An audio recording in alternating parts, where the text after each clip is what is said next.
Broadcasting from Hollywood, California, it's Grant's Rants, Hollywood Talk.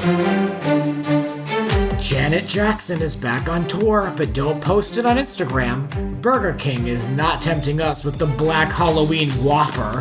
Oprah sits down with Ellen, and we receive some legit life coaching from James Lott Jr. now. Let the ranting begin. I'm sitting across from James Harrison Lott Jr. James, welcome to Grant's Rants. Thank you. I'm so happy to be here, Grant Rudder. I'm happy to be here. Well, everyone that's listening is in for a good episode. A very dynamic guest. Let's just read off a little bit of what James keeps so busy with doing. Well, James is a professional organizer. He's a certified life coach, a radio host, author, producer, blogger, and a father. Yes, and grandfather. Oh, there you go. The list That's continues. Very important because it continues. I'm a grandfather too. My grandkids want to know that they're important. Right.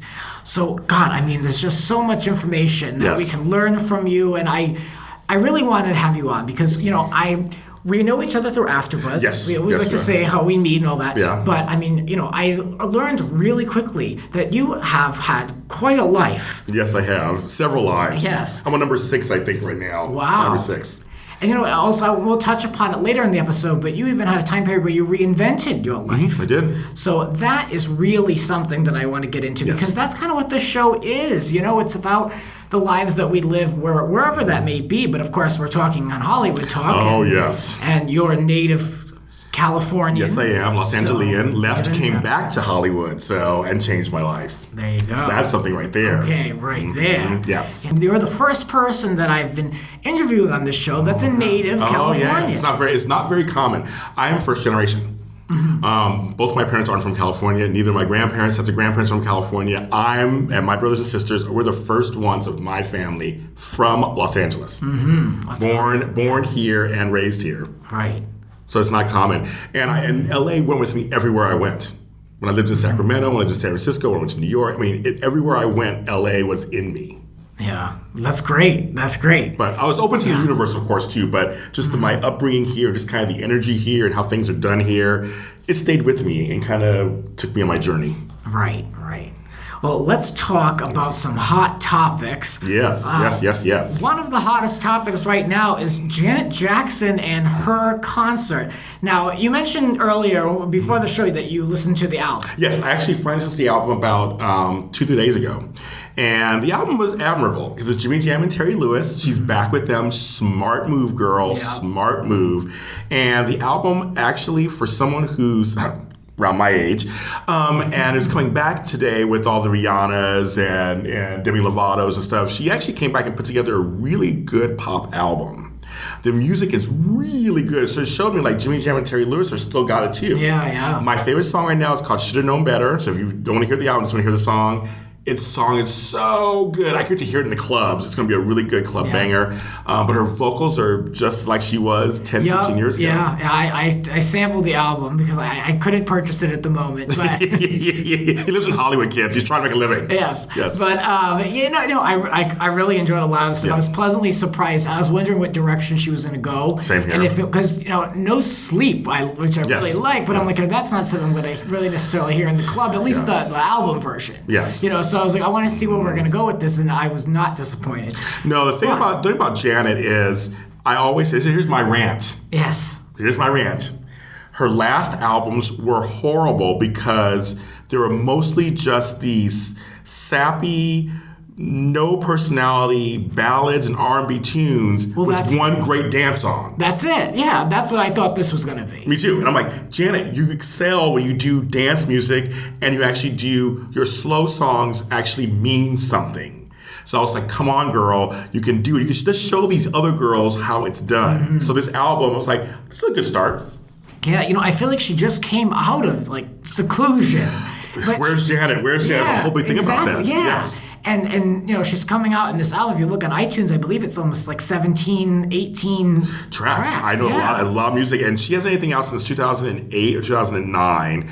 And that was Discipline, that album, which was number 1, but it's just the last thing she had out. It didn't do much. Now, what do you think her motivation for coming back and doing another album is? She doesn't need the money. Oh, she sure don't. For those of you who don't know, she's married to somebody from one of those Middle Eastern countries who's a billionaire. Yeah, he owns Louis Vuitton. Yeah, so he doesn't really need the money at all. And, but no, I think she does. She loves performing. I think she really does love it. I don't know about recording so much, but I know she loves being in concert on stage.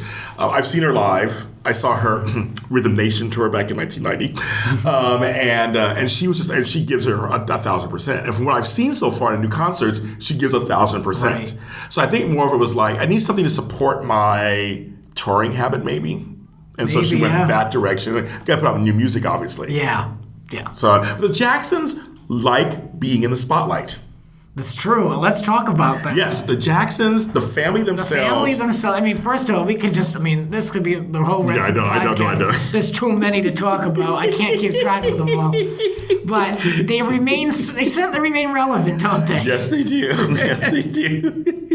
But yeah, no, let's, so really though, they're out there. How are you feeling about this new show? I liked it. Okay, so there's Jackson's Next Generation, which originally I heard it was supposed to be the other generation of kids, like Reeby's kids, whose last names are Brown. Austin Brown is one. He's heavily on Twitter. There's going to be that. But I decided to be 3T, who were popular in their own back in the 90s, and their brood, and featuring Prince and Blanket and a few of the others. I was like, oh, okay, because they're fascinating to us. They're our first family in many ways of music. They're like they're royalty. I mean, they came out the year I was born. Mm-hmm. Jackson 5 have been in my life my whole life. Right. And some alliteration of a Jackson has been in my life. Well, I thought about them in general. I mean, it's amazing to think that family's been such a constant through all the changes in their own lives, and then in entertainment and within music. I mean, to go from black and white television to now, Janet, she's able to keep up with the best of them, the youngest and the best of them. Completely. And, she looks fantastic. She looks great. Yeah, you'd never know. Now, if you have a trainer and stuff for 10 hours a day, you would look like that too. I would look like that also. I say the same thing about people in LA. I'm like, well, wait a minute. There's no job. Your parents pay for Equinox. Right. You have a trainer 3 times a week, and you look great. Yes. Well, who couldn't do it? Yeah, exactly. I mean, I'd be there too. Me too, so she better look good. But no, I met LaToya. Speaking of she's Jacksons. My favorite one. I know mine too. But you know what's funny? Here's my little quick rant. I think she's actually the sanest one. I think so. That's why I loved her on Celebrity Apprentice. Oh, yeah. She was really good on Celebrity Apprentice. I was like, this chick actually has some brains. She's my favorite one. And she had her own show, Life of LaToya, which I did watch. Yeah. It was kind of cutesy. But I actually met her at Millions of Milkshakes. She did a milkshake there, which is here in West Hollywood. Oh, yeah. And I actually got to talk to her a little afterwards. And she was so nice. And she sounded like a regular person. They have that high voice, of course. They do. But she sounded like a regular, but we had to talk about business. Really? Yeah, what do you talk to LaToya about? Yeah, we talked for like 10 minutes, and she was like, "Yeah, I'm trying to diversify my business because my brand has been so mired in scandal and stuff in the past and fluffy stuff. I'm trying to move it into other things." She goes, "I want to do movies, I want to do TV, I want to do music," and I was like, "Really?" She goes, "Yeah." She goes, "I know I'm getting older." I was like, "Yeah." I said, "Me too, girl. We're all getting older." But I said, "You can still do it." She goes, "Yeah." She goes, "I really want to diversify and be seen a little more seriously." Mm-hmm. To hear her say that, I was like, I was rooting for her. I'm rooting for you, girl. That's great. So I like that she's looking towards the future and trying to figure out what she can do with her brand at this point. And she's forward thinking. And I question Janet with that. Yes. Because of what she did with the videos. Not necessarily her legal team, whatever. But I mean, it's been all over the place that people have attended her concerts. Yes. For Instagramming videos and pictures. Yes. And the next day they'd wake up and they'd be they disappear. Yes. Or they one girl received an agreement she had to give a digital signature to just to access her profile. Yes. And then all the stuff was gone. So, they say it's a copyright infringement issue. Yeah. And then Janet put out this statement, and it's questionable to me. But here's what she says. Say it. "I love and appreciate my fans." She put this on Twitter. Yes. She continues to say, "I enjoy watching the short video clips. Please keep posting them." Then she goes on to say, "My team is passionate about protecting the intellectual property we are creating. Permitting the use of long clips does present a contractual problem." Then she says, "I have asked my team to change their approach and allow you to engage socially with those videos." Mm-hmm. I mean, on Instagram, you can only post a 15-second interview. That's it. So how much shorter do you want it? Do you want a frame? Or Vine? Was it 9 seconds? Yeah. I mean, That's it. I think the Jacksons have an issue with privacy anyway, which I totally understand. The way they grew up, I completely understand where they're kind of screwed up about what that means, maybe. And so, and artists are temperamental anyway. Well, look at Prince. Prince couldn't handle that for a minute. Prince. I love me some Prince, but he makes me angry sometimes too. But I love Prince. Me too. A genius. A genius. Yeah. But the Jacksons are so talented, but they also have this kind of privacy thing that's constant in their lives. So I think this is where it converged somehow on Instagram. So I think she's kind of possibly backpedaling a little bit, just going, oh, no, we're going to work it out for you. And we're sorry that, maybe she got a little too much backlash over it. And she already knows from the Super Bowl that you don't want no backlash. Oh, yeah. Oh, I don't. Oh, let's not forget that. Yeah, let's say that moment in secret Where's Justin history. Timberlake? Where'd he go? Really, though. Yeah, nothing happened with him. But yeah, so it's kind of fun. I think she knows at this point, don't mess up my scene right now. I'm back. My shows are sold out. #1 album. We don't want to mess up anything. Right. I mean, I just think that's just the truth. That's just what it is. I mean, without the power of social media, that opens up a whole new group of buyers, ticket buyers for her. Not only that, they're excited to see her. She's been gone for a minute. She should be celebrating the fact that people are filling the house. I agree. I completely agree. I think she's fortunate because people like her, Madonna, people who are getting up there in age, they really have to be careful. You, Mariah Carey, all of them. They have to really be careful of how they treat their fans today, because people get turned off nowadays. And see you later. Is it really intellectual property, though? I don't think it is. I think it's just I think it's just a word they're using to play it off. Right. I don't think it really. No, you're not selling it. It's a performance. I mean, they purchased tickets. No one's ripping you off. You're showing something that she's doing, but you're not selling it. You're not packaging it up and putting it on a DVD, selling it on the bus. You're doing it on her page or tagging her in it. I think it's just a word they're using, just kind of because I know we work in TV and stuff. We know that sometimes you can only play things for 15 seconds or 30 seconds, anyway, but I think this is something that she's just trying to play off. They're trying to play off. Well, like I said, we can talk about Jacksons forever. I know. And there's one more thing I want to bring up. Yes. A controversial tweet that has people talking. Prince Jackson basically he answered a question. Someone asked him, are you really Michael's son? And, in his own way, he replied, and he replied with a quote. Yes. It said, "The blood of the covenant is thicker than the water of the womb." Unquote. "I was raised by my dad with my brother and sister." And the key thing there is with. I think that's a term that I want to point out, because it's he was raised with them, alongside them, as opposed to a one family unit. I wouldn't necessarily use that terminology to talk about my sister. Okay. I think it's a very interesting quote, and I think for many people it confirms, I think, what a lot of people have been trying to get to the bottom of for so long. I mean, at this point, it's do we really still believe it? I mean, who cares? Yeah. Okay. There we go. Here's the part. My brother and I had a discussion last night, and I have a sister who I raised. I didn't have her, but the father was not around. And so I raised her, co-raised her. So, and I'm basically like her father.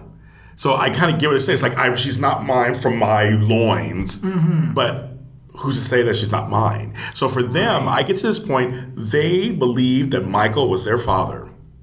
Whether biologically or not, almost at this point, you're right. He's grown up. Paris is almost a grown up. Lincoln said they were raised by him. They are Jacksons. When you see that show that they're on right now, he is just as Jackson as the rest of them. He may not look like them, but he is just as Jackson as the rest of them. And I'm and all his cousins are you're a family. They totally took him in. So it's almost like being adopted or something. I feel at this point he's a Jackson. Michael was his father. I mean, I've always been fascinated by the whole situation. That Martin Boucher interview. Train wreck. That put everything on that. I wasn't as into that whole conspiracy. Okay. Yes. And just the whole Neverland Ranch. My mother was always kind of checking it out, and then because of that interview, now I'm in too deep, and I looked them up, and I look up the status of that ranch every couple of years. Something happens, or someone gets in there. Someone goes in there and they do a YouTube video. There's a lot of urban explorers that go in there. If you're really interested, go on YouTube. YouTube and check it out because Yeah. it's almost like everything's still kind of intact. I think it is. Yeah, they're right. I think it is. Yeah. It's just been a while. Yeah. But there's still like, him, like a life-size statue of him holding kids' hands in the park. Like it's still around. Yeah, no, it's so, still around. A real interesting caper, I guess. But I'm fascinated by it. I want them to do like, and I know they'll never do it, but I want them to do like not where are they now, but like what's happening with this whole thing? Like, but let's go back to the ranch. Let's get some of the mother come back on. It's so weird that they didn't do like Graceland. Like, I went to Graceland, and, Priscilla Presley did a great job, speaking of tying in, like, I was all into Lisa Marie and Michael Jackson marriage, so that was fascinating. Like, why did they get married? Oh, yeah. I was totally fascinated by MTV. that. I was totally fascinated by that. Yeah. But just but, like, they didn't turn Neverland Ranch into, like, Graceland. Somehow it didn't work out that way.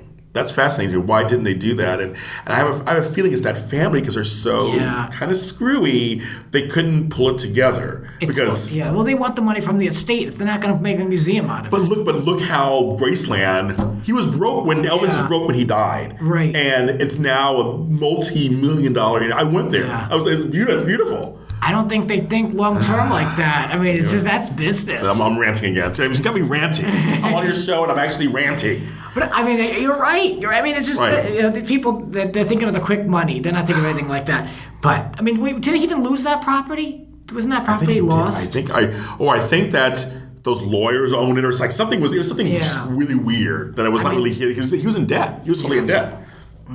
Well, there's so much I want to ask about the Jacksons. I just don't know what else to say at this point, other than let's talk about something really ridiculous. Oh, I love ridiculous stuff. Okay. I saw this article, and it's about Halloween themed, and I mean, have you seen this Halloween themed Whopper at Burger King? First of all, let me give you some credit. Burger King, let me give you some credit. Okay. Because, the antics they pulled off with the color of their buns has me talking about them not once but twice on this show. Oh, how funny. Okay. I referred to them in episode 3, I believe.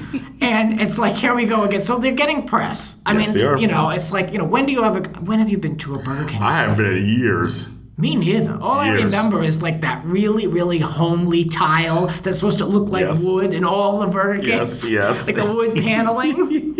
And so, I mean, I haven't been bothered. Now, of course, there's a bunch of videos of people trying out this My friend tried it out. Burger, and then people are saying that, when they make a deposit in the toilet, it's different colors.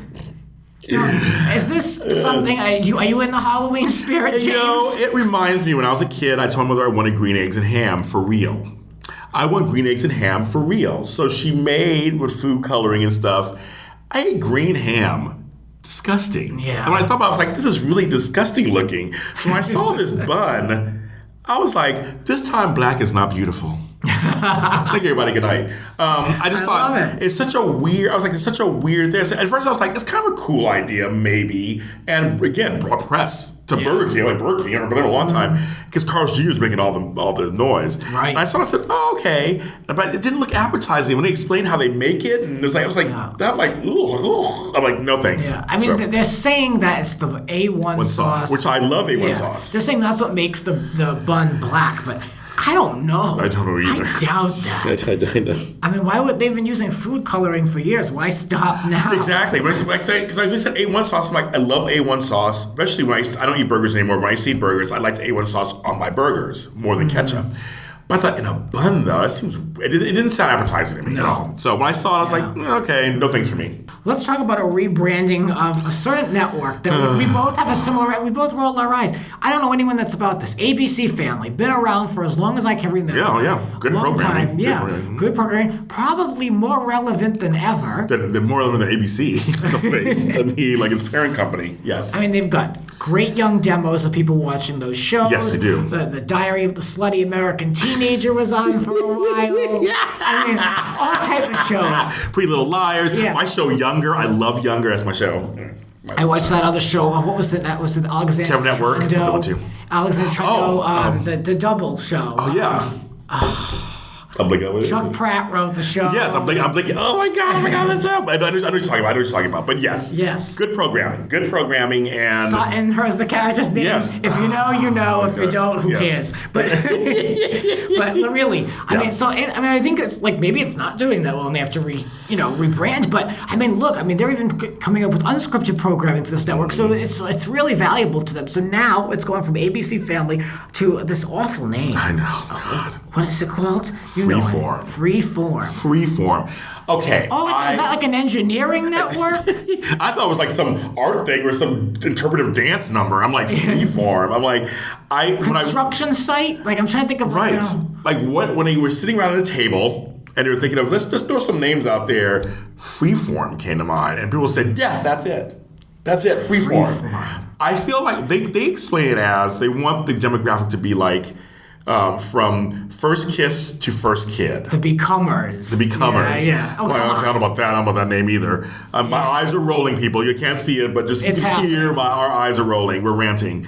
But they say they want that's their demographic. So the programming, actually, I don't mind that kind of mission because it fits ABC Family programming. But the word freeform doesn't fit that mission to me. I don't understand where that fits in. I think that's a good example of when you're sitting around a table too long and you're trying to come up with an idea. Especially in Hollywood. And it's like, all right, that's it. That's the idea. And then in everyone's mind, it's been like ingrained because they sat for hours coming up with this. But for someone who's not involved, and like us, and like everyone, this is not just same here. Everyone I've spoken to about this is questioning the title of this network. Yes, they have. What the origin is, we don't understand. It's just true. It's too much. It's like, it's too unnecessary. I don't understand. I get this whole idea of rebranding, a fresh energy, doing something new. I never watched the TV Guide Network, but once it became pop, I was a lot more interested in their programming and what they did. It was because it was like, okay, it shows to me that these big conglomerates are investing. Yes. But if the demographic is these Becomers, I can't imagine. That's not very social media friendly. No, it isn't. It's not really something that's on everyone's lips. Where pop is very easy. Pop, it's like, it's an older man thinking this is what younger people are going to be attracted to. But freeform is kind of like, I'm even screwing it up. I can't even remember it. James, I have it written down in front of me, and I can't even remember the name. What's crazy is, as you talk about branding, I always feel like it reminds me of my own business, the Super Organizer, because when you hear the Super Organizer, it gives you an idea of what I do. He's an organizer, but also it's a unique enough name that you think, oh, there's something going on also there with the organizing. It's a name that's catchy. Right. It's catchy. You need things that are catchy. Ovation was a channel that's kind of catchy. Right. Bravo, actually. I was just thinking Bravo. Yeah, Bravo is a great name, and it's catchy. It's like these things actually tell you a little bit about what's going on the network or what they're doing. Freeform, I'm thinking art, dance, I'm thinking nothing. That could even be a fitness channel. Yeah. That could even be something for this. Who knows? Yeah. Again, in Hollywood, people think they try something that's young and hip, they think, and it doesn't always work. So it doesn't always work, so I guess we'll see. Let's talk about Ellen. Yes. Ellen, talk about someone who really rebranded, and really made a name for themselves in Hollywood. Another person bigger than ever. Yes. Huge. Now she's going to be on Oprah's Masterclass. Which I love that show. And yes, Oprah, of course, has so much to pull from. And Ellen and her have had a good relationship over the years. I was watching a lot of vintage clips. Oh, okay, yeah. And Oprah's always been in her corner. Yes. I'm a big supporter of her. I have a lot of respect for that. I love Oprah personally. Yes. And all of her. I think she's great. Yes. So basically Ellen's kind of reliving this whole coming out of the closet at an older age and how it affected her career. And what's interesting, looking at the Ellen DeGeneres show itself, when that show started, Ellen's personal life, including Portia, was nowhere near that set. Like it wasn't discussed. It just didn't happen. And now she's been on quite a bit, of course, promoting Scandal. She's got stuff to promote. Portia de Rossi does a lot of stuff, but they even had a newlywed game. Yeah. And they were on there together, and I was like, wow, good for Ellen. She doesn't have to, put that buffer zone anymore because, my God, how we've changed. Now, all of this happened in 1997. That's like a blink ago. It's funny because Ellen is my generation. I'm close to 50. She's close to 60, I guess, or somewhere up there. And I remember back in the day, in the 90s, when Roseanne had to fight for a kiss with Mariel Hemingway on ABC. That was a big deal. ABC was like, no, you can't do it. And Roseanne was the biggest show in the country. And just a quick kiss was a problem. 30-something fought to show two men in bed. They weren't doing anything, but they were in bed together. That was a big deal. Like having them. So I remember the days when any kind of gay anything was a big deal and maybe shut down. Yeah. So as a person at the time, I'm gay, of course, as a person at the time, that was a big deal for me because we would get so close, and then it was like, oh, we get so close, and like, oh. So when she came out of the closet on Ellen's show, it was so monumental in so many ways for me watching it. And because her personality is so likable, it was good that she was my opinion, it was good she was the one to push the break the window. Because sometimes you need somebody who's non-threatening, who's likable, who can kind of work with everybody to kind of break and be the breakthrough. You can bring the butch lesbians later. But, at first it was kind of like we needed somebody like Ellen who was just very well liked to come through. If you had told me that she would have a successful talk show in its like 11th season, and it's so middle America normal, I was like, no, you'd be wrong. I would have said you're wrong. I would completely, it wasn't even in my realm of possibility. It's fascinating to see how far we've come, even just in television. I mean, I can't even imagine there being a scene where two people couldn't be in bed together. I mean, because it's just like now it's everywhere. Look at anything on ABC, especially specifically on Thursday nights. Yes, I know. On Thursday nights, there's a hell of a lot going on. Yes, there is. TGIT, yes, I watch it. It's just, but for me, it was to see her go on Masterclass because I love that show, and I'm a life coach, and I love that these shows feel like life coaching sessions, and I think she has a lot to offer because she went through the fire. And came out the other side even better than she was before. Way better. Because after she came out of the closet, in my opinion, her regular show tanked. It was horrible. I thought it was not funny anymore. But now she's in her natural element doing this talk show. And she's so likable. I think there's nothing wrong with being likable. And I think, and being a lesbian, and being a likable lesbian, why not? Yeah, I think it makes a lot of middle American housewives feel like they're liberal. Yes. By just watching her, they feel like they're progressive because they're watching a real live lesbian on television. Yes. And it really makes no difference. Her jokes are, her brand of humor is universal. It doesn't make a difference. I think it's good, and I'm happy with her. I go back and forth with Oprah. I mean, I love me some Oprah. I go back and forth. I go back and forth with Ellen because I hear that working on that show isn't the most amazing experience. I hear that she's pretty, strict. Yes. And perhaps, it's working there is, a little bit of a difficult environment. Sure. But, as a person and as a personality, what she's done for people. Oh, yes. I mean, it outweighs. It outweighs. Yeah. I mean, I'm sure. A lot of you out there don't know if you don't work in Hollywood, because me and Grant, we work in Hollywood in various ways, and sometimes it is difficult. Sometimes people are difficult. Sometimes people are strict. Yeah. Putting a show together, as we both know, is not easy on any scale, small or large. And so I'm sure there are things that probably happen that just, are natural things that happen in behind the scenes. But like you said, the finished product to me outweighs all of that. And her influence on product. I mean, Oprah does it, but she has it too. Yep, she's a cover girl. She's out there doing everything. I mean, it's everything. It's amazing. She's somebody that I kind of hope to be myself at some point, because I'm very open about who I am, but I don't. It's not my whole identity. That's my first thing, is to just entertain. Right. But back in the day, I remember when it was important for us to say we're gay. I'm a gay artist, I'm a gay singer, I'm a gay talk show host, I'm a gay actress. It's very important. Now we're at the point where hopefully we don't need to keep doing that so much. Yeah, I agree. I agree. It's just like, that's just a facet. I mean, nobody has to explain, that's always the thing that I always said, growing up with different people. It's like when you say, well, who are you? Right. But most, gay Americans will say, well, I'm a gay blank. Yes. And it's like, well, no one else leads with I'm a straight blank. Because I'm I'm homosexual. I'm like a heterosexual cook. No one's going to say that. No one's ever going to answer a question that way. That's very true. How can you relate to Ellen and her coming out story?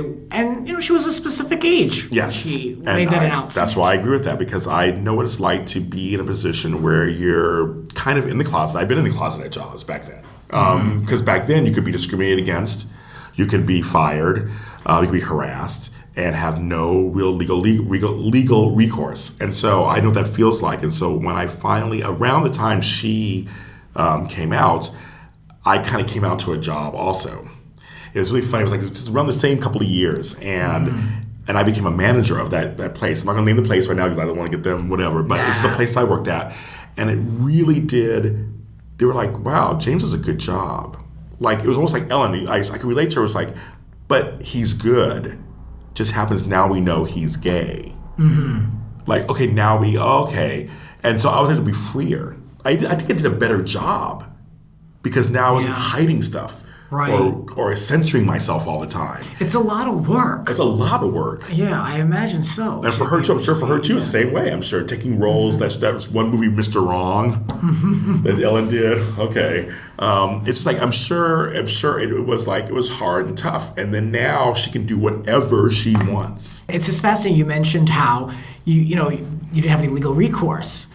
Now it's like I mean, oh my God, litigious everywhere. Litigious, I mean, you can't even say certain things. Right. I mean, if you even feel a certain way, you could get somebody fired for the way they've worked with you. I know. I mean, back then there were jobs where I had a load of harassment, and also being black too was the same thing. Just like, well, I had jobs where I was the only person of color in the whole company. There was no one else, not even Latino, Asian. I was the only person, and literally I had to prove myself harder just to compete with the regular folks that were there, whether they were straight or white or whatever. I had to make sure that I was told from an early age, James, you're going to have to work extra hard to be considered normal. You tell somebody that's really rough. It is. It sets the whole course for the rest of your life. Exactly. You always feel like you've got to work extra hard, and you have something to prove. Exactly. And living here, everyone has something to prove. So it's like to have that, and then on top of it, having to even prove your own identity. Yes. I mean, it's just too much work. Yes. I mean, no wonder why so many people just crumble into the pressure. And say never mind, or just say screw it, or whatever. And for me, I've always been trying to live the best life I can. It's always been a goal of mine. And as I got older, because you just live life longer and you learn that you survive things, you just do. You care less. That's a great thing about getting older. You care less, and you start to look out and live the way you feel like you want to live now. And I feel like Ellen DeGeneres the same way. She's like, I'm living the way I want to live now. Yeah. And I know I am. I know I'm living exactly the way I want to live now. All of it. You're listening to Grant's Rants. Please rate, subscribe, and share on iTunes and social media. Spread the word. There are a lot more rants to come. Follow us on Twitter at Grants__rants. And now for the one-on-one. James, you've given us a lot of information already. I feel like we've kind of peppered part 2 with part 1, but what a better way to gain perspective and to really connect with these topics. You have had a lot of different careers. You sent me a list, actually. Yes. I mean, this is stuff that I didn't know. I knew that, you like we mentioned, you had a lot of different changes over your life, and you've really pursued a lot. But the career, I mean, the resume. I mean, let's talk about you. So you are a registered nurse? I was, yes. Okay. A waiter, video store worker, retail store worker, store manager, merchandiser, secretary, event planner, farm and agricultural education coordinator, yes, I was. Switchboard operator, IT director, actor, and I know you mentioned you worked in human resources. Yes, HR. I hired and fired people. Yes. Wow. So, how long have you had all these? Have you switched careers a lot, or have you just worked quite a bit in life? Okay, so I started working 31 years ago. In 1984, and my first job was a day camp counselor. And I started doing that. I missed that one. I know, I don't have to put it in there. I know, my sister got me a job, and I was 15 years old, and I had to get permission from my mom to get a job because I wanted to work for myself and get money for myself. And from that job to today, I've been working like 31, 32 years. So some of the jobs were concurrent.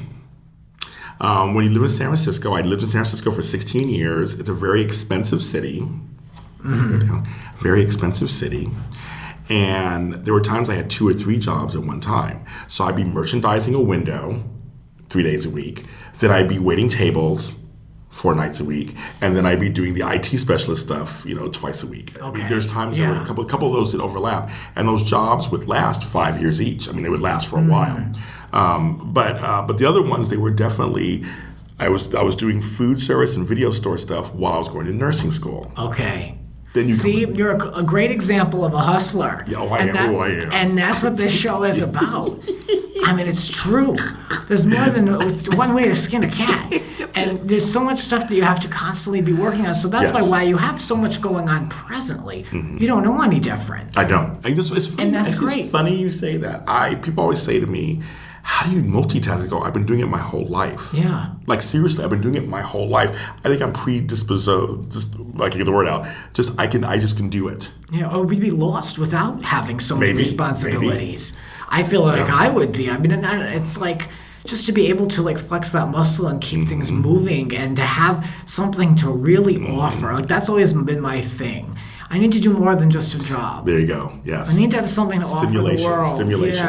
Yeah, I need to. So I totally relate, and that's why you're a fantastic subject to have in the hot seat. Yes, I know it. But the thing is, for me, I really like doing different things at once because then I'm never bored.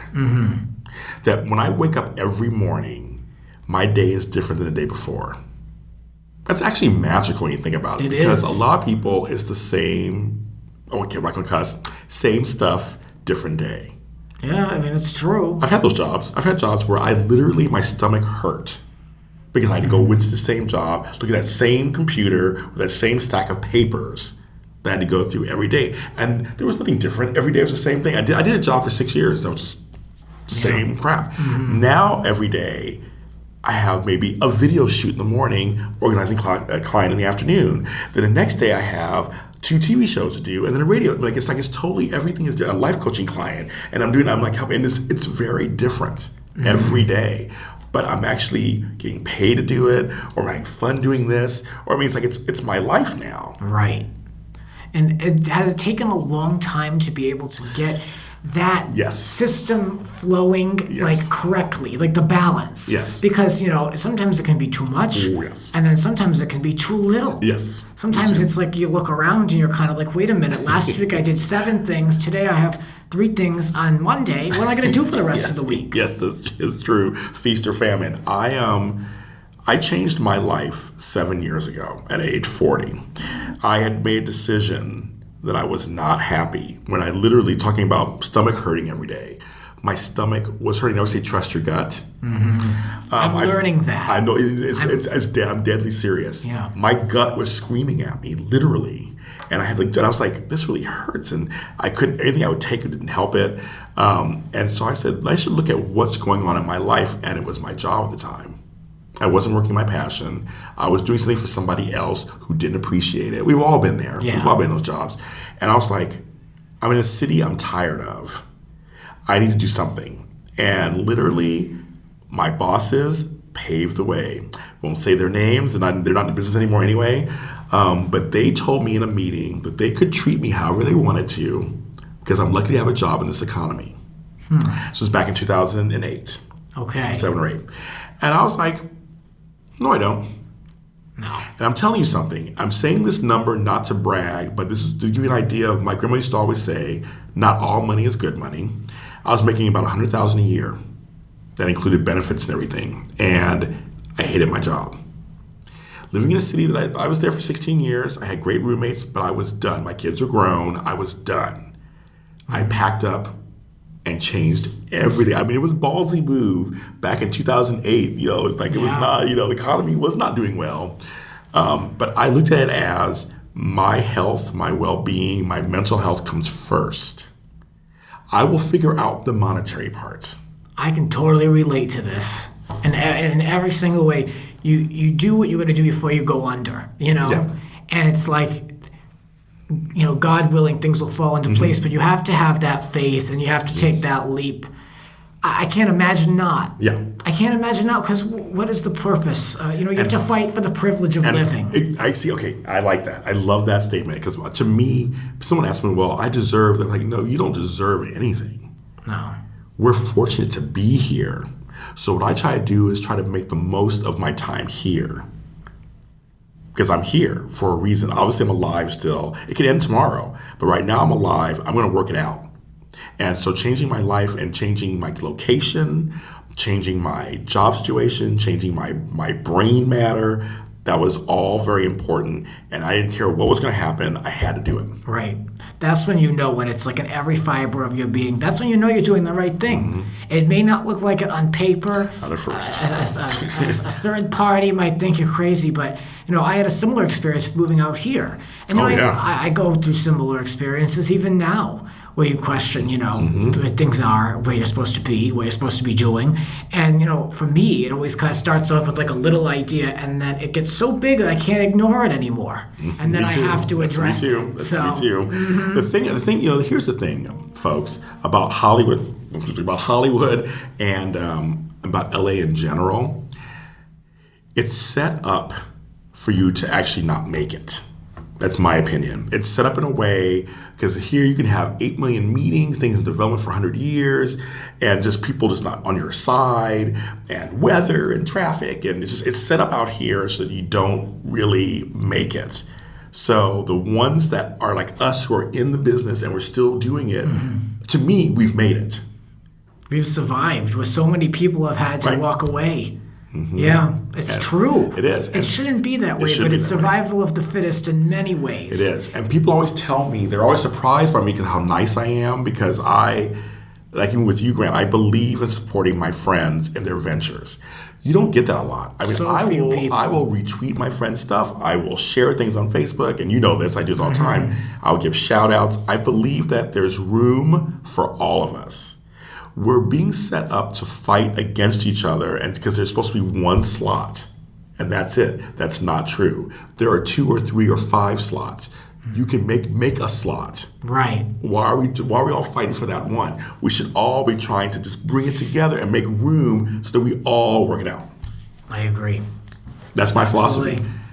I love it. You mentioned, and I want to cover that. You have children. Yes. I want to know how does this all work into all these jobs, living in different cities? Yes. I'm just curious. When did you find time for this? And really, truthfully though, how did it all happen? Well, Grant, when a man and woman get together. What really happened for me? I've always wanted a family. That was something that, since I was a child, I come from a huge family, and I wanted a family. And so I always kind of knew I was going to have one. And we start young in my family. I come from young parents and so on and so forth. Gotcha. And yes, and so my children came to me young, and you just do it. I was never married or anything like that, but you just like co-raised. So you just do it. When you're in it, especially when I was younger, I couldn't do it now. I'm too old. But when I was younger, the energy was there. It was just like, okay, I'm working these 2 jobs, but then I have Monica's soccer meet on Saturday, and then Tammy has a thing going on Tuesday. And like I don't call it sacrifice. I didn't sacrifice. I just made room. Because I always tell people in my organizing practice, turn off the TV for 30 minutes. You can organize for 30 minutes. I don't have time. I'm busy. No, you can organize, but you're watching TV. Yeah. Do you go take a dump? Yeah. You go to the bathroom? Count me how long it takes you to take a dump. Take that time and then go, and I can pick up a thing in the kitchen and put it in the right block. I always believe that in my life period with the kids, I made time. I didn't have the greatest father. So for me, it was very important for me to be the father I didn't have. And my girls tell me I succeeded. They told me that recently. It was kind of a very touching moment, actually. That's fantastic. Yeah. What more can you ask for? Right. My one daughter, her birthday is on November 3rd. And I was just with my other girl 2 days ago in Sacramento. And she'll be her late 20s in January. But they told me that I basically was somebody they can count on. And that's the basic. Kids just want to know that they're thought of and that they're important. Valued, all they want to know. Everything else is kind of secondary. They want gifts and stuff and all that kind of crap. But it's all they want to know. And so for me, it wasn't seamless, but it was a part of my life to have these kids. And my friends who weren't having kids yet were laughing. Or my friends who were gay and weren't having kids at all were just like, Well, James is gone this week. He can't party this week because I'm going to Sacramento to see, homegirls track meet. And so they kind of got used to it. They became mascots to me and my friends kind of because they were always around and like kids. And so then when I became a grandfather, which I wasn't happy about at first, when I became a grandfather, it was great because they're extensions of me. Mm-hmm. I have a family tree. Yeah, exactly. After me. I'm Papa Jamie. You did. Yeah, you created yourself. And the kid, they're the lights of my life. Zayden, Rylan, and Scarlett. Zayden I named, so he's my firstborn. But it's just been beautiful to watch them and watch my kid parent. Right. To see what they learned from their parents, like what they learned and what they didn't learn. And then I'm watching my other girl. She's in a serious relationship and wants to have kids, and I'm going to be curious to see how she parents. Mm-hmm. So it's like it's not my kid, but they are my kids. I feel ownership. Right. But they're not. But I'm there. I mean, I seriously, my busy life, I set aside. It's not always easy, and I have missed things.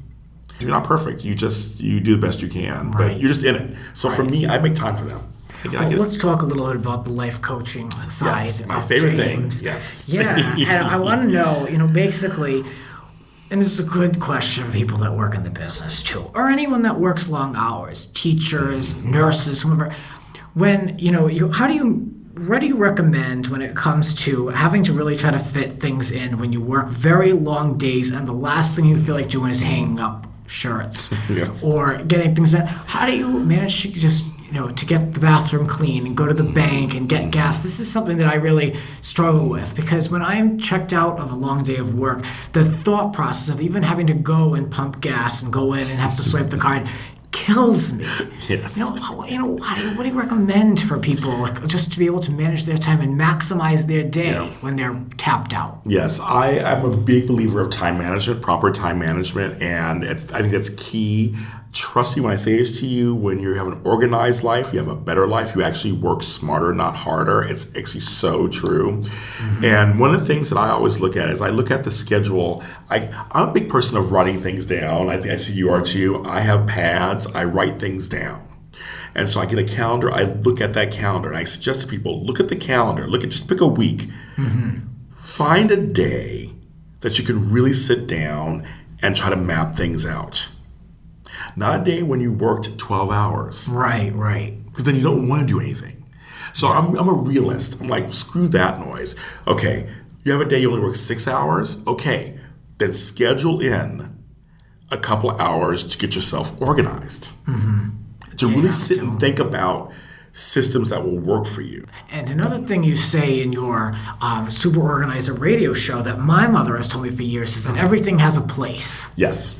And that comes down to just straight up organizing and not having clutter around you. Because like you said, if you get your life together and if your house is put together, your life is together. They say. Yes. So everything has a place. I love that. Yes, I believe in everything has a place, everything has a space, and I always believe again, pick time when you're not super tired and not super busy, because unless you work 24 hours a day, 7 days a week, then obviously you're screwed. Mm-hmm. But I'm sure there's some time on a Saturday morning or a Tuesday evening where you can sit down, and then I always say start small.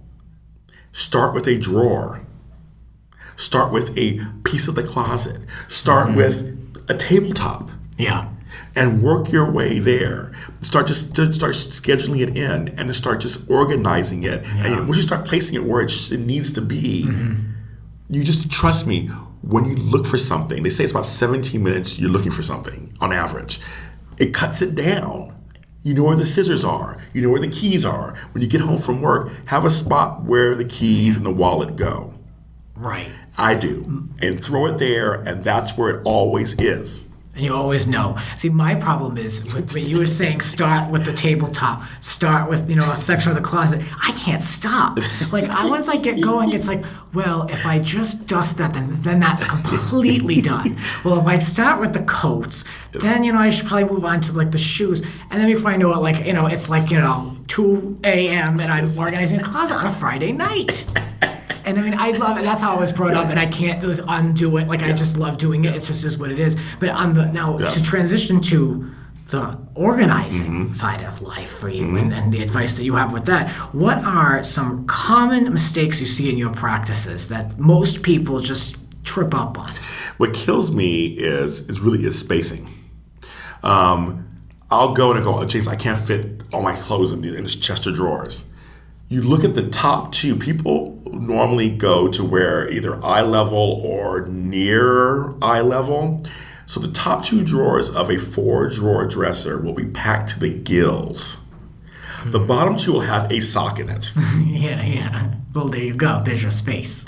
In the kitchen, in a pantry, the eye line, that's where all the cans are and everything's right there. And then down there's nothing, or way up there's nothing. So it's like, what do you use the least? That should go higher up. You're right, everything eye level should be what you're using. But also you can put some stuff down there too. Right. But like a lot of times it's just kind of like their vision is just like right here. And it's like right in front of them. So they don't notice on the sides or on top or on bottom. So it's uneven. That's one of the major things I see. They're like, oh, I can't fit these shoes in here. Let me look at your racks. Oh, we have 10 shoes up front. Pairs of shoes up front. But then there's one back here. There's plenty of room back here. Do you think it's laziness, or people just don't have that mindset to be able to, really maximize their space? I think it's just both. Don't have the knowledge. I think it's both. I seriously think I've done this now 6 years. I think some of it is laziness. We do come from lazy folk. I'm sorry about it. It must be all politically correct. No, we have a bunch of lazy people. It's true. Who just don't really have the energy to do it and don't have the desire to do it. So just like, I'll get to it later, but complain about it all the time. But then we also have people who, the other side of that is there are people who just don't have an idea of how to really work it out. I worked in retail, which feeds my job because I know how to fold shirts a certain way. I know how to fold them 4 or 5 different ways depending on how you want to maximize the different spaces. Yeah. I can do jeans a certain way. I know how to put shoes a certain way. I mean, I have some of that experience. If you didn't work retail, you may not have that knowledge. So part of my past jobs, I can do that. Being a nurse comes to this job. I know how to have good bedside manner and how to talk to people. I come in with no judgment. I always say, I'm non-judgmental. I come in to help you out and work with you to make your space the most usable. It's not about me. Right, Who gives whatever about me? Yeah. I mean, my place is organized. But I bet. I'm here for you to make it the best space you can possibly have. So the mistakes I usually it's like spacing. See, I was trained at a young age, and having to move out here in LA and living in bedrooms in small places, I've learned that I have that system where, the holiday decorations are not readily available. They're in the back, but they're there for a reason. But my laundry and the Tide is up front because that's what I'm going to be using weekly. Exactly. But I've had to really maximize some tiny spaces. I understand. Like I don't even have a drawer for utensils. I have a space and a cabinet, and I've had to really clear the deck and make sure that that's all that I have. It's tough, especially when you live with other people.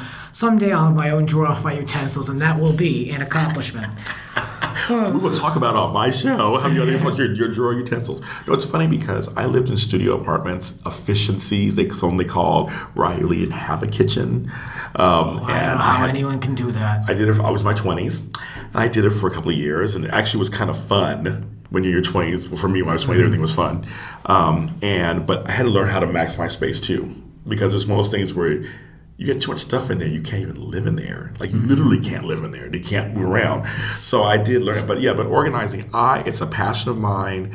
I went to life coach school at age 45, and I hadn't been to school in years. And it was a 9-month program, and it was intensive. It was once a week.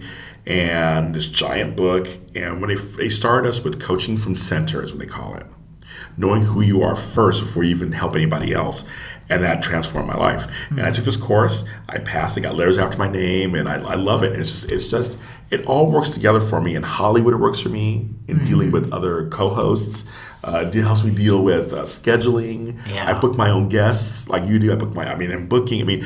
I have such a calm, organized way about stuff now. I really work smarter than harder. It really does work in every part of my life. That's the difference. And in Hollywood, you got to stay on top of everything. Right. Because one wrong booking, and the publicist is pissed, and the guest or double booking. Yeah. I almost did the other day on my other show. I had to take care of that. But you have to really be organized on top of things because, especially in this town, people are so. I got 10 projects going on and 5 projects, and I got 10 clients, and they're half remembering what they told you, and you got to remember what they told you. Mm-hmm. Oh, definitely. You mentioned your other projects. Let's talk a little bit about the other stuff you do, specifically with soaps. Now, that's something that we kind of bonded over. Yes, we did. Yes, we did. You know, of course, we met doing AfterBuzz, we met doing the after show for Big Brother. Yes. But we discovered we have a mutual admiration for these long-standing soaps. We know all the players, the same players in the game. Yes, we do. Yes, we do. It's, you know, I think it's a very special space. And It is. it's a way that's very underappreciated. I completely agree. You know, I got, of course, into watching the soaps through just watching Guiding Light with my mother, and then eventually establishing my own soap, which was Passions, and that was the one that I watched. And then it was once that kind of was like on its way out, I could tell that was when I was like in high school reading ratings and trying to figure out what it all meant. And then and then Bold and the Beautiful was my show. Oh, okay, Bold and Beautiful. Okay, yes. Yeah. Let's go. So then it turned into that, and you know, I got to move out here. I got to intern on these shows. And Bold and the Beautiful was my first experience, and that was just everything to me. I'm sure. Everything, because that was jealous. something I had watched, and I was able to, you know, interact, and I got to see how the sausage was made. It was amazing. It was amazing. But that, so I've always had a love for soaps, and I'm a huge advocate for the industry like you. So, you know, how did they come into your life? Okay, and so why are they so impressionable? soaps were the backbone of my parents and grandparents. For me, my mother watched the ABC shows. So it was All My Children. She used to watch Young and Restless too, but it was like All My Children, One Life to Live. And she didn't watch General Hospital, but I got to General Hospital back with Luke and Laura. See, that was your soap. My first soap was Luke and Laura, late 70s, early 80s. And we'd get off of school, go to my friend's house across the street. I remember watching The Wedding live. 81, which is the anniversary is coming up in next month. And so I remember watching it. That was my first introduction. Then I had an older sister who liked the CBS soaps. So she was Another World, Guiding Light, and there was one more. So I kind of watched some of those. And later, I got into them later. In the 90s is when I got into Guiding Light and As the World Turns. And then I got into Santa Barbara. That was my major one. Santa Barbara came out in the 80s, and I was like, oh my God. And that's when I was like, what's this other show? And the show that really took off for me was Days of Our Lives. That was 90s days? No, I got it in 83. Oh, okay. I'm talking before then. Okay. 1983, there was a character named Hope, Kristen Alfonso, who came onto the show as a young, fresh-faced girl from the other side of the tracks. And she was a Horton. And I thought she was so beautiful. To this day, my Twitter handle is Black Hope LA. My Instagram is L Black Hope. It's all because of her. That's where the hope comes from. That's where it comes from. Hope. I'm dead serious. I was at her fan club. I was a huge so Days of Our Lives. It's amazing. People pull so much from soaps because my friend back home, him and his grandmother had 2 dogs, and they named them Belle and Bo after Days. Oh my God! So yes. it's funny how, and you know, I'm not necessarily named after Grant Alexander on Guiding Light, but it was an inspiration. Yes. So it's like you know, soaps are the fabric of so many people's lives and existence and inspire people. So I love that. That's where that origin. Everybody's like, my first AOL name was Black Hope. I mean, like everything was because of Hope, because of her. It made an influence on my life, and so then I started doing. I did Another World for a while. I did something of those, and I did Search for Tomorrow and Edge of Night. I did a few of those. Mm-hmm. So I became a huge just soap aficionado. I was getting Soap Opera Digest, Soap Opera Weekly, like you watching the ratings. It became a big thing for me. Later on, I got into Young and Restless a little bit, and Bold and Beautiful when it first came out. I graduated high school the year Bold and Beautiful started, 87. And I was like, what, new soap? I tried Passion, Sunset Beach for a while when that was on. I tried Generations when it was on. That was the first interracial soap opera. Huge. I tried all those. And because I was a nighttime soap person, I was a huge Dallas and Dynasty, Falcon Crest, Knots Landing fan. The genre itself, it's part of our fabric of television. I think that people talk down to it, but it's a hard part. I mean, they have to learn so many lines, and it's a fast pace. It's on every day.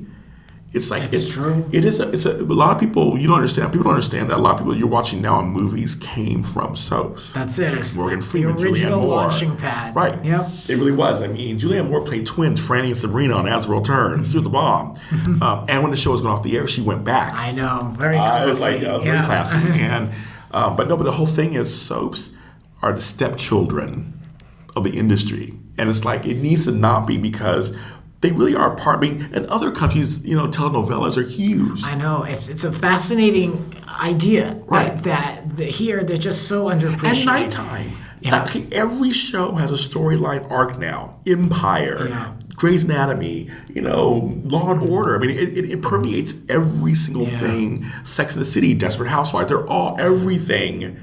Came from soap idea. And they're proven international hits too. Right. It's like Bold and the Beautiful. And the Restless. If you go to Italy, there's not a person over there who doesn't watch Bold and the Beautiful. They can't believe. I remember I spoke with someone from Australia and they couldn't believe how few people actually even know of Bold and the Beautiful. Right. Where everyone in Australia, whether they know it, watch it, or whatever, it's on their radar in some capacity. People understand that 30 million people tuned into Luke and Laura's wedding. 30 million. Can you imagine now?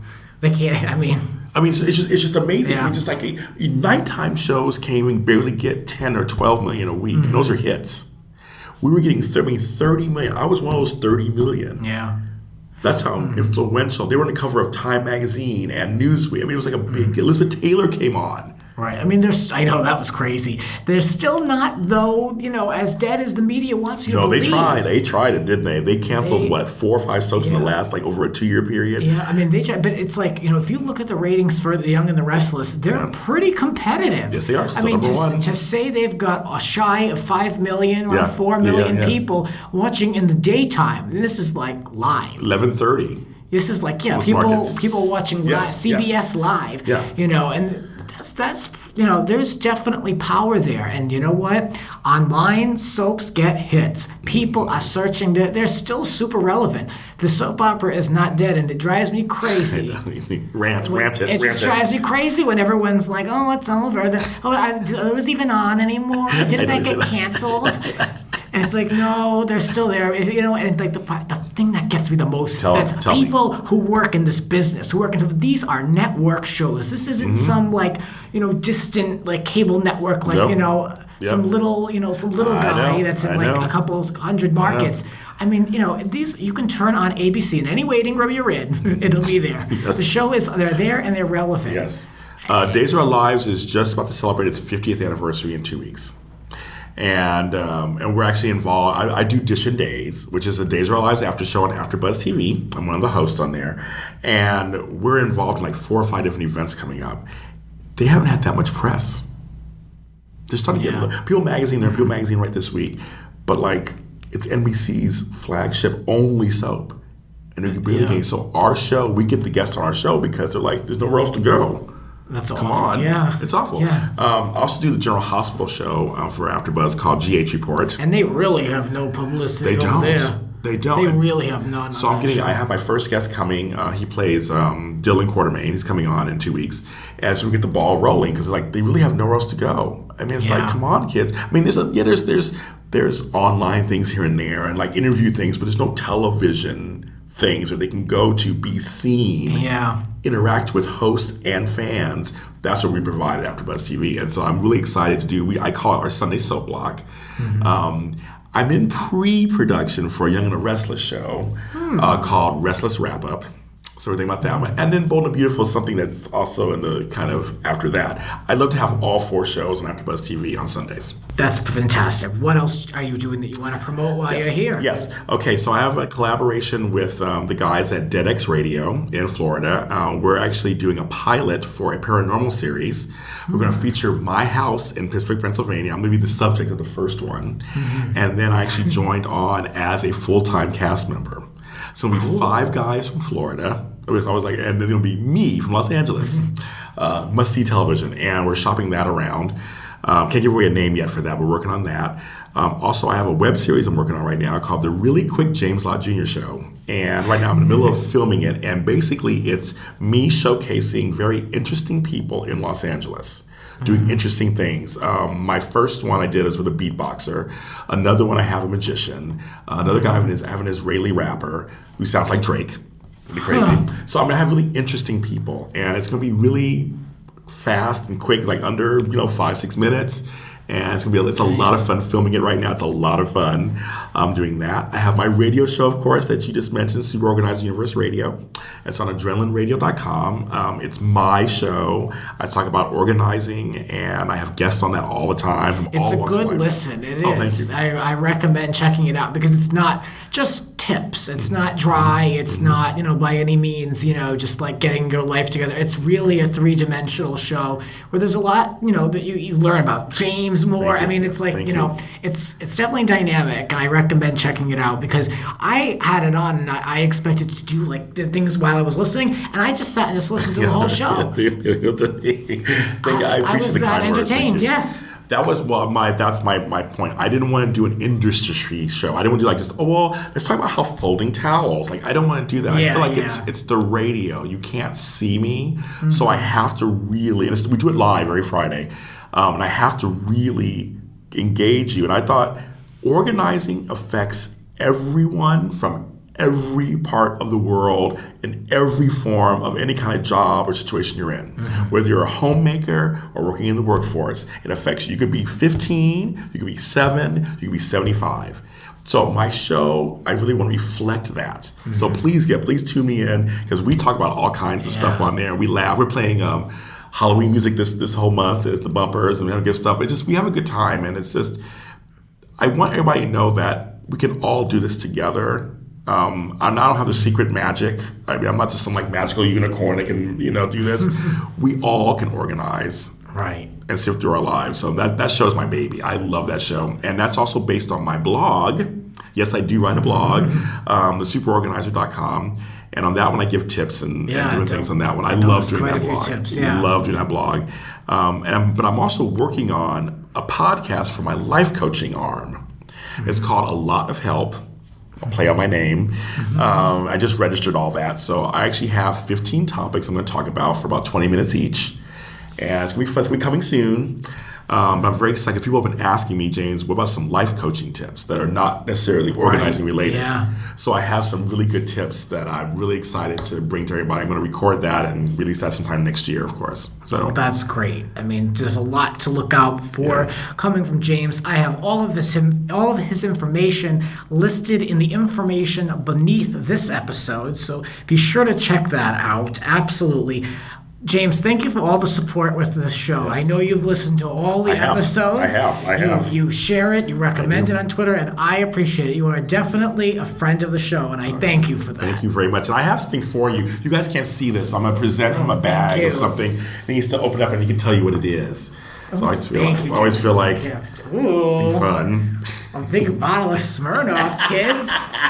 Wow. Thank you so much, welcome. James. This is exciting, and just in time for the Halloween weekend. That's right. All right, James, where can we find you online? Okay, you can find me on Twitter at BlackHopeLA, and that's BLAKHOPELA. Couldn't get the C. I'm on Instagram at LBlackHope, and that's still ELBLAKHOPE. I'm on Facebook under James Lott Jr. That's my fan page. And, of course, I already mentioned those. You can find me at AfterBuzzTV.com, and just look for me. You can just Google my name. It's everywhere. Well, James, thanks for the supersized episode. I hope everyone learned something. And I hope they took a little nice walk down memory lane. We talked a lot about the soaps and, of course, the Jacksons. Yes. We took a look back. Weird foods. We did it all. We did a lot. Huh? This is great. I love it. Thanks for having me. Of course. James, thanks for coming in. This has been Grant's Rants. Follow us on Twitter at Grants__Rants. Cover art created by Howie Ronay. Voiceover by Sir Richard Wentworth. Original theme music composed by Alexander Arnson. Granted Wish Productions, 2015.